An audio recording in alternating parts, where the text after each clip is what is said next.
नमस्कार। एकता शान्ति र संस्कारको संवाहक कालिका एचडीमा तपाईलाई स्वागत छ। म तिलक पौडेल। कालिका समाचार सुरु गरौँ प्रमुख समाचारका शीर्षकहरूबाट। को साथमा नेपालको अति लोकप्रिय motorcycle hero super Splendor. LIC Nepal, जीवन रहँदा पनि जीवन पश्चात पनि।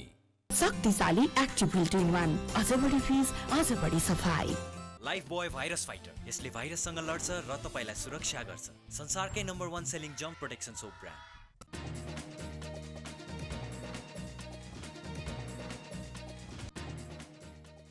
प्रतिनिधि सभा विघटन सम्बन्धी मुद्दामा आजको बहस हेर्दैमा समेत संवैधानिक इजलासमाथि प्रश्नै प्रश्न। आफ्नै पार्टीका नेताबाट देशको लागि अनिष्ट हुने काम भइरहेको प्रधानमन्त्री ओलीको दाबी। संसदीय प्रणाली र दलीय व्यवस्था विश्वमा कतै नहुने घटना नेपालमै भइरहेको टिप्पणी। चीनद्वारा अन्तरिक्ष केन्द्रका लागि सामान बोकेको कार्गो रकेट प्रक्षेपण गरिएको 10 मिनेटभित्रै सफलतापूर्वक अन्तरिक्ष कक्षमा प्रवेश।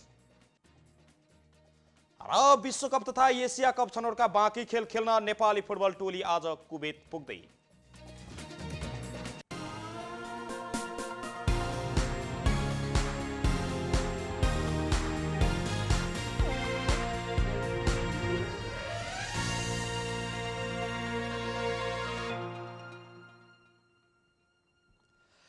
कालिका समाचार सुरु गरौँ राष्ट्रिय समाचारबाट। प्रतिनिधि सभा विघटन सम्बन्धी परेका रिटमाथि छलफलका लागि बनाइएको संवैधानिक इजलासमाथि नै प्रश्न उठेपछि यो मुद्दालाई पनि हेर्दै राखिएको छ। रिट निवेदकको पक्ष र सरकारी वकिलहरूले आइतबार अर्थात् आज संवैधानिक इजलासका न्यायाधीशमाथि उठेको प्रश्नबारे बहस गरेका थिए। आज मुद्दाको तथ्यमा छलफल नै नभएकाले प्रतिनिधि सभा विघटन सम्बन्धी परेका रिट निवेदनमाथिको छलफललाई हेर्दैमा राखिएको छ। आजको बहसमा संवैधानिक इजलासमा रहनुभएका प्रधान न्यायाधीश चोलेन्द्र शमशेर जबरा, न्यायाधीशहरू तेज बहादुर केसी र बम कुमार श्रेष्ठमाथि रेट निवेदकका कानुन व्यवसायीहरूले प्रश्न उठाएपछि कानुन व्यवसायी र महान्यायाधिवक्ता बीच सवाल जवाफ नै भएको थियो।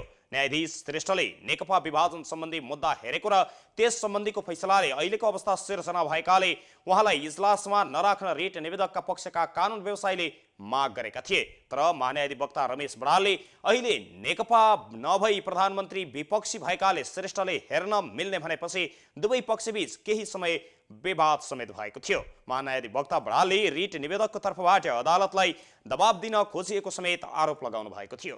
बडालले न्यायाधीश माथि नै प्रश्न उठाउनु, प्रधान न्यायाधीश र प्रधानमन्त्री बीच भेट भएको खबर सार्वजनिक हुनु र विपक्षी दलहरूको संयुक्त बैठक बसेर गरेको निर्णयले पनि सूक्ष्म सुनवाईमा असर पारेको आरोप लगाउनु भएको छ। गएको शुक्रबार पनि इजलासमा रहेका न्यायाधीशबारे विवाद हुँदा सुनवाई स्थगित भएको थियो। प्रधानमन्त्री केपी शर्मा ओलीले पार्टीभित्रकै नेताबाट देशका लागि अनिष्ट हुने काम भइरहेको दाबी गर्नुभएको छ। तेस्रो राष्ट्रिय महिला अधिकार दिवसका अवसरमा प्रधानमन्त्रीको निवास सरकारी निवास बालुवाटारमा आयोजित कार्यक्रममा उहाँले संसदीय प्रणाली र दलीय व्यवस्थामा विश्वमै कतै नहुने घटना नेपालमा भइरहेको टिप्पणी गर्नुभयो। उहाँले नेता माधव कुमार नेपालप्रति इङ्गित गर्दै नेतृत्व नै धमिलो भएपछि कार्यकर्तामा त्यसमा प्रभाव पर्नु स्वाभाविक भएको समेत उहाँको टिप्पणी छ। नेताहरूले पार्टी अनुशासन नमान्ने र पार्टी फोड्ने, पार्टीका विरुद्ध अर्कै उम्मेदवार उठाउने जस्ता दुनियाँमा कुनै इतिहासमा पनि नभएको घटना नेपालमा भएको बताउनुभयो। आफ्नो सरकार ढाल्नका लागि विश्वासको मत नदिएर बाहिर बस्नु र अर्को सरकार बनाउन कसरत गर्नु दलीय अनुशासन मर्यादा र प्रणाली संसदीय प्रणाली विरुद्ध भएको प्रधानमन्त्री ओलीले आरोप लगाउनु भएको छ। प्रधानमन्त्री ओलीले संवैधानिक र कानुनी हिसाबले राज्यका सबै अङ्गमा महिलाको 33% सुनिश्चितताको उपलब्धि प्राप्त भए पनि कतिपयलाई यही उपलब्धि चित्त नबुझेको टिप्पणी गर्नु भएको छ। उहाँले प्रधानमन्त्री ओलीले समेत राजनीतिक स्वतन्त्रतासँग सामाजिक न्याय र समानता भएपछि मात्रै वास्तवमा लोकतान्त्रिक समाज निर्माण हुने र जनताको व्यवस्था हुने समेत बताउनु भएको छ। अर्थमन्त्री विष्णु प्रसाद पौडेलले आउँदो आर्थिक वर्ष 2078-79 को बजेट कार्यान्वयन हुनेमा शंका नगर्न आग्रह गर्नुभएको छ। आउँदो आर्थिक वर्षका लागि सरकारले ल्याएको अनुमानित आय व्यय बजेटको सम्बन्धमा आइतबार मन्त्रालयमा गरिएको पत्रकार सम्मेलनको क्रममा बोल्दै अर्थमन्त्री पौडेलले कार्यान्वयन गर्ने योजना, प्रतिबद्धता र संकल्पका साथ बजेट आएको स्पष्ट पार्नुभयो। मन्त्री पौडेलले अर्थतन्त्रलाई पुरानै लयमा फर्काउने विषयमा बजेट केन्द्रित भएको र ती समस्या समाधानका लागि स्पष्ट योजना र दृष्टिकोणका साथ प्रस्तुत भएको बताउनु भएको छ। आर्थिक क्षेत्रमा देखिएका चुनौतीको सामना गर्दै अर्थतन्त्रलाई पुरानै लयमा फर्काएर अर्थतन्त्र चलायमान बनाउँदै समृद्धिको सपना साकार पार्ने प्रतिबद्धता पनि उहाँले जाहेर गर्नुभयो। मन्त्री पौडेलले भोलिदेखि नै बजेट कार्यान्वयनका विषयमा छलफल अगाडि बढाउने र कार्यान्वयनको अभियानलाई तीव्रता दिएर अगाडि बढ्ने बताउनु भएको छ। नेकपा एमालेका स्थायी कमिटी सदस्य भीम रावलले अमेरिकी आर्थिक अनुदान सहायता मिलेनियम च्यालेन्ज कर्पोरेसन एमसीसी कार्यान्वयनका लागि बजेट छुट्याइनुलाई राष्ट्रघाती कदमको रूपमा चित्रण गर्नुभएको छ। सामाजिक सञ्जाल ट्विटरमा एक सन्देश जारी गर्दै रावलले नेपालको स्वाधीनता, स्वतन्त्रता, स्वाभिमान र हितमा घात पार्ने एमसीसी संसदबाट अनुमोदन नभएको अवस्थामा त्यसको कार्यान्वयनका लागि बजेट विनियोजन गर्न नमिल्ने पनि बताउनु भएको छ। एमसीसी सम्झौतामा राष्ट्रघाती प्रावधानहरू रहेको उल्लेख गर्दै उहाँले केही प्रावधानलाई परिमार्जन गरेर मात्रै कार्यान्वयन गर्नुपर्ने पक्षमा पछिल्लो समय देखिनु भएको छ। रावल तत्कालीन नेपाल कम्युनिस्ट पार्टी नेकपा एमालेले एमसीसीको अध्ययनका सन्दर्भमा गठन गरेको कार्यदलका सदस्य समेत रहनु भएको थियो। भोलि सोमबारका दिन लुम्बिनी प्रदेशको राष्ट्रिय सभा सदस्यको उपचुनावमा जनता समाजवादी पार्टी जसपाका 4 सांसदले पनि मतदान गर्न पाउने भएका छन्। सर्वोच्च अदालतले लुम्बिनी प्रदेशका जसपाका 4 सदस्यमाथिको कारबाही यथास्थितिमा राख्न अन्तरिम आदेश जारी गरे पनि निर्वाचन आयोगले यसअघि प्रकाशन गरेको अन्तिम मतदाता नामावलीमा ती सांसदको नाम राखिएको थिएन। निर्वाचन कार्यालय दाङले आज त्यो सच्याउँदै मतदान गर्न पाउने सूचना जारी गरेको छ। निर्वाचन आयोगको अन्तिम मतदाता नामावली प्रदेश सभा सदस्यमा 79 जनाको मात्रै नाम रहेकोमा त्यसलाई थप गरी 83 कायम गरिएको छ। यसअघि नाम नभएका जसपाका नेताहरूले कारबाही गरेका प्रदेशका मन्त्री कल्पना पाण्डे, सन्तोष कुमार पाण्डे, विजय बहादुर यादव र सुमन शर्मा रायमाझीको नाम थपिएको छ। सर्वोच्चले जेठ 3 मा उनीहरूलाई कारबाही गर्ने निर्णय जेठ 16 सम्मका लागि कार्यान्वयन नगर्न अल्पकालीन आदेश दिएको थियो। यसैबीच लुम्बिनी प्रदेशमा उपचुनावको तयारी पूरा भएको जानकारी दिइएको छ। दाङको घराईमा रहेको कर्मचारी मिलन केन्द्र परिसरमा हुने उपचुनावको तयारी सम्पूर्ण पूरा भइसकेको निर्वाचन कार्यालयका सूचना अधिकारी गेहेन्द्र कुँवरले जानकारी दिनुभयो। माओवादी केन्द्रबाट विजय अर्घखाँचीका चन्द्रबहादुर खड्का एमाले प्रवेश गरेपछि पार्टीले कारबाही गर्दा रिक्त हुन गएको पदमा यति बेला चुनाव हुन थालेको हो। नेपालमा आज 10,986 जनाको पीसीआर परीक्षण गर्दा 3,702 र 667 जनाको एन्टिजेन परीक्षण गर्दा 667 जनाको एन्टिजेन परीक्षणको माध्यमबाट संक्रमण पुष्टि भएको स्वास्थ्य तथा जनसङ्ख्या मन्त्रालयले जनाएको छ। केही दिन यता परीक्षणको मात्रा पनि घटाइएको छ। एकै दिन झन्डै 20,000 सम्मको नमुना परीक्षण हुने गरेकोमा त्यसको आधा मात्रै अर्थात् हाल 10,000 को हाराहारीमा मात्रै परीक्षण हुँदै आएको छ। आज थपिएका मध्ये काठमाडौँ उपत्यकाका 1,093 जना रहेका छन् भने काठमाडौँमा मात्रै 804 जना रहेका छन् भने भक्तपुरमा 113 र ललितपुरमा 176 जनामा संक्रमण पुष्टि भएको छ। यस्तै गएको 24 घण्टाको अवधिमा 6,205 जना कोरोना संक्रमण मुक्त भएका छन्। अहिले निको हुने दर 79.2% पुगेको मन्त्रालयले जानकारी दिएको छ। यस्तै पछिल्लो 24 घण्टामा देशभर कुल 109 जनाको कोरोनाकै कारण ज्यान गएको छ। यसैबीच उता आज राष्ट्रपति विद्यादेवी भण्डारीले रुसका राष्ट्रपति भ्लादिमिर पुटिनलाई रुसले उत्पादन गरेको स्पुतनिक 5 खोप खरिदका लागि सहजीकरण गरिदिन आग्रह गर्दै पत्र पठाउनु भएको छ। परराष्ट्र मन्त्रालय मार्फत पठाइएको पत्रमा नेपाल महामारीको सङ्कटमा रहेको र जनतालाई बचाउन खोप अनिवार्य भएको भन्दै खोप सहयोगका लागि अनुरोध गरिएको राष्ट्रपतिका प्रेस सल्लाहकार टीका ढकालले जानकारी दिनुभयो। खोप कूटनीतिका अन्तर्गत राष्ट्रपतिले सोही बेहोराको पत्र खोप उत्पादक मुलुक अमेरिका, भारतका राष्ट्रपतिलाई पनि पठाइसक्नु भएको छ। राष्ट्रिय परीक्षा बोर्डले कोरोना महामारीका कारण स्थगित 2077 सालको माध्यमिक शिक्षा परीक्षा एसई वैकल्पिक मूल्याङ्कन विधिबाट गर्ने निर्णय गरेको छ।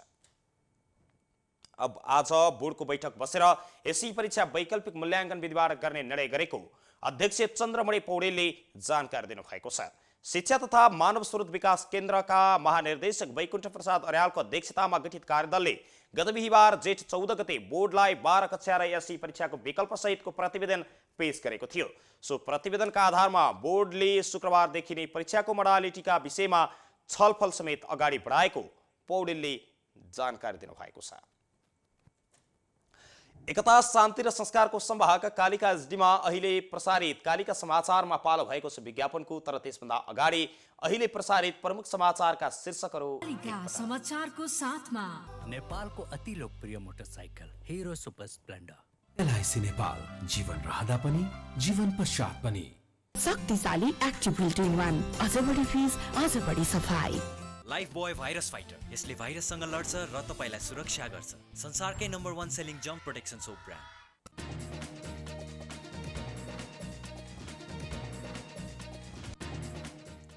प्रतिनिधि सभा विघटन सम्बन्धीको मुद्दामा आजको बहस पनि हेर्दा हेर्दैमा सीमित। संवैधानिक इजलासमाथि नै प्रश्नै प्रश्न।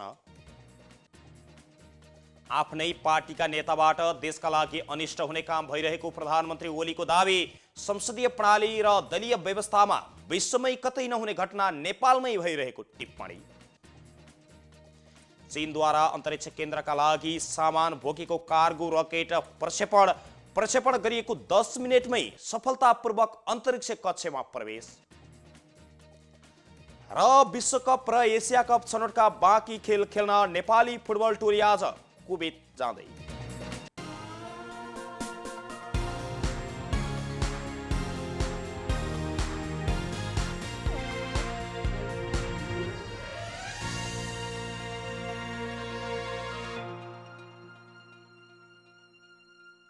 एब्सेन्ट। बिमारी जुन फैलिरहेको छ एकबाट अर्कोलाई कसरी लड्ने? बिमारीसँग लड्नु छ भने बिमार फैलाउने भाइरससँग लड्नुस् जुन छुँदाखेरि पनि फैलिन्छ। त्यसैले बारम्बार लाइफ बोय भाइरस फाइटर, यसले भाइरससँग लड्छ र तपाईलाई सुरक्षा गर्छ।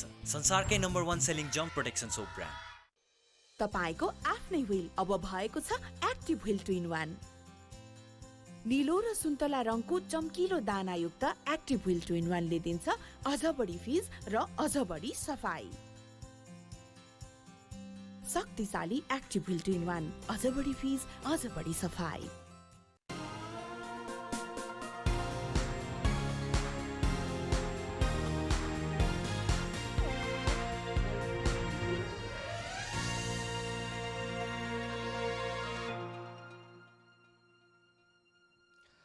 विज्ञापनपछि कालिका समाचारमा पुनः स्वागत छ। अब स्थानीय समाचार। चितवनको नारायणी नदीमाथिको सडकको पुल लगायतका देशका विभिन्न 10 वटा सडकका पुललाई स्तरोन्नति गर्न सरकारले हिजो सार्वजनिक गरेको आर्थिक वर्ष 2078-79 को बजेटमा समावेश गरेको छ। पुललाई स्तरोन्नति गरी आकर्षक सिग्नेचर ब्रिजले प्रतिस्थापन गरिने योजना बनाएको सरकारले बताएको छ। ती पुलहरूको डिजाइन एवं विस्तृत परियोजना प्रतिवेदन तयार गर्न ख्याति प्राप्त अन्तर्राष्ट्रिय परामर्शदातालाई सहभागी गराइने भएको छ भने यता भरतपुर विमानस्थलको विस्तार एवं स्तरोन्नति गरिने बजेटमा पनि उल्लेख गरिएको छ। देशभरका आन्तरिक विमानस्थलको विस्तार एवं स्तरोन्नतिका लागि 1 अर्ब 31 करोड बजेट विनियोजन भएको छ। चितवन र मकवानपुर जिल्लाका राष्ट्रिय निकुञ्ज खण्डमा पर्ने पुनरेखाङ्कन गरिने निर्माणमा गरिने बजेटमा पनि प्रस्तुत गरिएको छ भने नारायणी नदीमाथि निर्माण हुने पुल देशकै नमुना बनाइने पनि सरकारले उल्लेख गरिएको छ। कालिका समाचारमा अब अर्थ समाचार।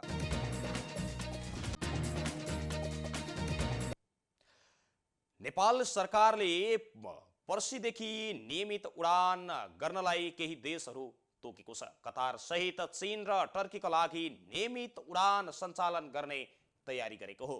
आउँदो जेठ 18 गते अर्थात् पर्सिदेखि कतारका लागि नियमित उडान गर्न लागेको नेपाल सरकारले जानकारी दिएको छ। नेपाल सरकारको जेठ 13 गतेको निर्णय अनुसार कतार सहित चीन र टर्कीको लागि नियमित उडान सञ्चालन गरिने तयारी भएको हो।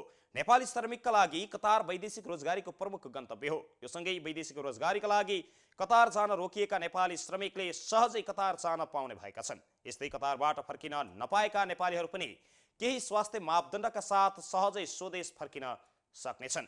यसरी अन्तर्राष्ट्रिय उडान मार्फत नेपाल आउने यात्रुका लागि विभिन्न शर्तहरू तोकिएका छन्।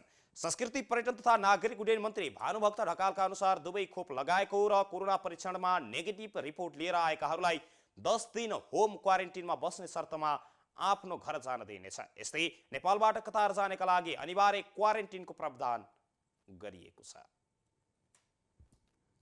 कालिका समाचारमा अब अन्तर्राष्ट्रिय समाचार। चीनले अन्तरिक्षमा निर्माण गरिरहेको नयाँ अन्तरिक्ष केन्द्रका लागि सामान बोकेको एउटा कार्गो रकेट दक्षिण चीन सागर स्थित द्वीपबाट शनिबार प्रक्षेपण गरेको आज जानकारी गराएको छ। लङ मार्च 7 नामको रकेटले स्वचालित टियान झाउ 2 अन्तरिक्ष यानलाई लिएर अन्तरिक्ष प्रस्थान गरेको छ। हैरान द्वीपको विन्चाङ प्रक्षेपण केन्द्रबाट सो रकेट उडाइएको चिनिया अन्तरिक्ष केन्द्रले जनाएको छ। रकेट प्रक्षेपण गरिएको 10 मिनेट भित्रै सफलतापूर्वक अन्तरिक्ष कक्षमा प्रवेश गरेको थियो। चिनिया सरकारी समाचार संस्थाका अनुसार टियान झाउ 2 इन्धन र सामानहरू राखेर पठाइएको छ। अन्तरिक्षमा स्थापना हुने नयाँ अन्तरिक्ष केन्द्रको मुख्य मोड्युल गत अप्रिल 29 मा अन्तरिक्षमा पठाइएको थियो। चिनिया अन्तरिक्ष निकायका अनुसार अर्को वर्षभित्र 10 वटा प्रक्षेपण मार्फत अरू 2 वटा मोड्युल अन्तरिक्षमा पठाइनेछ। नयाँ अन्तरिक्ष केन्द्र 70 टनको हुनेछ। यी प्रक्षेपण मार्फत बन्दोबस्तीका सामानका साथै 3 जना अन्तरिक्ष यात्री पनि अन्तरिक्षमा पठाउने तयारी चीनले गरेको छ। चीनले प्रक्षेपण गरेको तियान्हे रकेट भने अनियन्त्रित भई हालै मात्र पृथ्वीमा खसेको थियो। कालिका समाचारमा अब खेल समाचार। इराकसँग मैत्रीपूर्ण फुटबल खेलेपछि आज नेपाली फुटबल टोली विश्वकप छनौट 2022 र एसिया कप छनौट 2023 का बाँकी खेलका लागि आज कुवेत प्रस्थान गर्दैछ। इराकको स्थानीय समय अनुसार आज साँझको समयमा त्यहाँबाट स्थल मार्ग हुँदै कुवेत तर्फ जाने तयारी गरेको छ। व्यवस्थापक मधुसूदन उपाध्यायका अनुसार करिब 2 घण्टाको समय यात्रापछि टोली होटलमा पुग्नेछ। शनिबार भएको इराकसँगको मैत्रीपूर्ण खेलमा नेपाल 6-2 गोलले पराजित भएको थियो। नेपाली टोलीले जेठ 20 गते चाइनिज ताइपे र जेठ 25 गते जोर्डन र जेठ 28 गते अस्ट्रेलियासँग प्रतिस्पर्धा गर्नेछ। कोरोना महामारीका कारण नेपालले दशरथ रङ्गशालामा खेल्नुपर्ने खेल न्युट्रल भेन्यूका रूपमा कुवेत सारिएको थियो। सोही समूहमा रहेको कुवेतसँग भने नेपालले यस अघि नै प्रतिस्पर्धा गरिसकेको छ। एकता शान्ति र संस्कारको संवाहक कालिका एसडीमा अहिले प्रसारित कालिका समाचारको अन्त्यमा प्रमुख समाचारका शीर्षकहरू एकपटक। समाचारको साथमा नेपालको अति लोकप्रिय motorcycle hero super Splendor. LIC Nepal, जीवन रहँदा पनि जीवन पश्चात पनि। शक्तिशाली एक्टिभ व्हील 2-in-1, अझ बढी फिज, अझ बढी सफाई। लाइफ बोय भाइरस फाइटर, यसले भाइरससँग लड्छ र तपाईलाई सुरक्षा गर्छ। संसारकै नम्बर 1 सेलिङ जम्प प्रोटेक्सन सोप ब्रान्ड।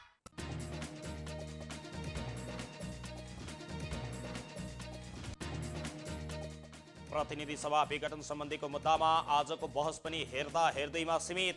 संवैधानिक इजलासमाथि नै प्रश्नै प्रश्न। आफ्नै पार्टीभित्रका नेताबाट देशका लागि अनिष्ट हुने काम भइरहेको प्रधानमन्त्री ओलीको दावी। संसदीय प्रणाली र दलीय व्यवस्थामा विश्वमै कतै नहुने घटना नेपालमै भइरहेको टिप्पणी। चीनद्वारा अन्तरिक्ष केन्द्रका लागि सामान बोकेको कार्गो रकेट प्रक्षेपण गरिएको 10 मिनेटमै सफलतापूर्वक अन्तरिक्ष कक्षमा प्रवेश। र विश्वकप र एसिया कप छनौटका बाँकी खेल खेल्न नेपाली फुटबल टोली आज कुवेत जाँदै।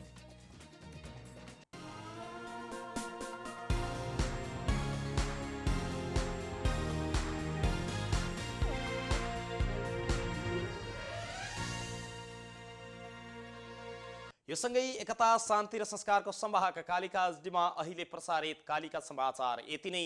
हेर्दै गर्नुहोला कालिका एसडी। म तिलक पौडेल बिदा हुन्छु। नमस्कार।